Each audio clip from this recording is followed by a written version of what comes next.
Hi, thanks for joining me. We're going to explore a little bit of ankle mobility today. So you can do this sitting on a chair or sitting on the floor. I'm on a day bed outside on the patio today. And I've just brought a pillow under my leg just to support my leg. You can bring a block or you don't have to have anything at all. Even if your leg is kind of suspended in the air, that's fine too. Just be in a place where you feel comfortable. And then we're going to start by exploring flexion of the ankle. So this is plantar flexion and dorsiflexion.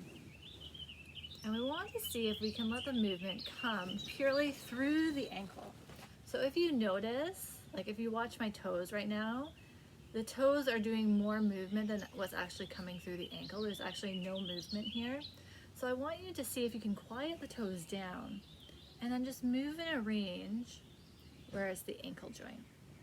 And if you can't quite find that, you can hold on to your heel with one hand and do the movement manually. So we're just gently showing that joint how to move. Yeah. And then you can come back to the movement again. So the lower leg and the knee feel good. There isn't a lot of movement here. Oop, my toes were going a little bit there, so I'm gonna go a little bit smaller.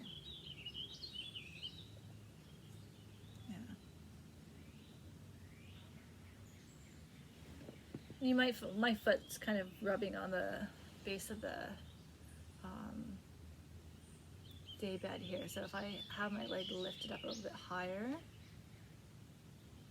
yeah, it's a little bit different. So you just kind of have to explore. And then we can try the other side. Move my foot out of the way. Now as you do this, you want to make sure that the foot's like not dropping in or doing something weird.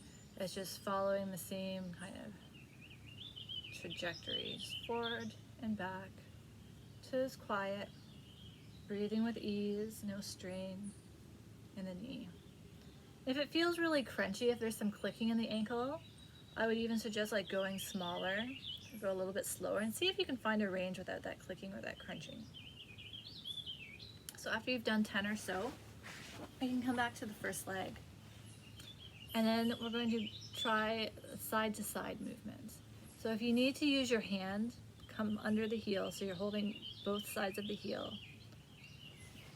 And then you're going to move the foot side to side, show it how to move through the joint. Just a little bit passive movement first, and then you can go to the active movement. So toes stay quiet, lower leg and thigh are quiet, no strain through the knee. So if there's something going on up here around the knee, this means you're doing maybe a little bit too much. And let's see if we can find the control and coordination at the ankle joint. And this is going to help clear up any issues that you might be experiencing through your feet, through your knees, or even up at your hip. Good. And then we can switch sides. So my ankles are typically pretty crunchy, they click a lot. I'm not doing too bad right now. So watch, notice if the toes want to get involved. If they're really moving, just pause and go a little bit smaller. Now my heel's resting on the surface here.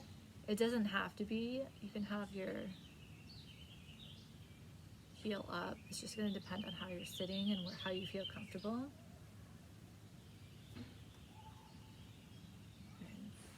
And we'll come back to the first side again. And this time we're going to explore rotation. So taking the ankle in little circles. And you can think about your toe drawing circles in the air as long as the toes are not actively moving. Again, see if you can let it come through the ankle. Going smaller if there's clicking. Going smaller if there's a lot of movement through the upper leg. So if this kind of action is happening, you can see my knee moving. Go smaller.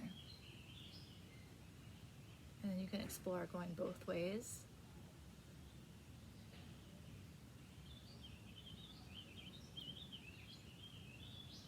And that's not to say that like there's not going to be any movement through the lower leg, and And you might be able to like perceive like a tiny bit of movement through my toes, but I can sense that it's more of a response of the movement of the ankle as opposed to like the toes trying to create the movement. So there's a subtle difference, and if you're not sure, don't worry about it too much. We'll do both sides. So if you need to, holding on to the heel and passively circling the ankle.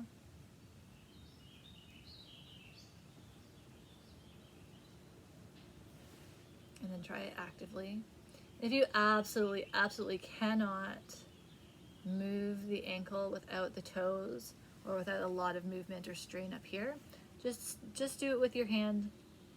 Do it passively first. And you might work there for a little while until those neuromuscular connections take hold. We've all got to start somewhere. And this is certainly not my first time doing this.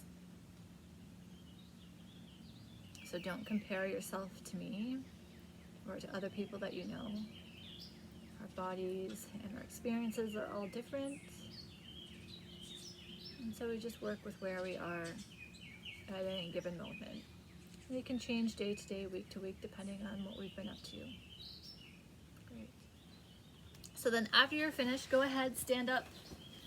Feel yourself in standing, feel your feet, notice what you notice. So happy exploring, have a great afternoon.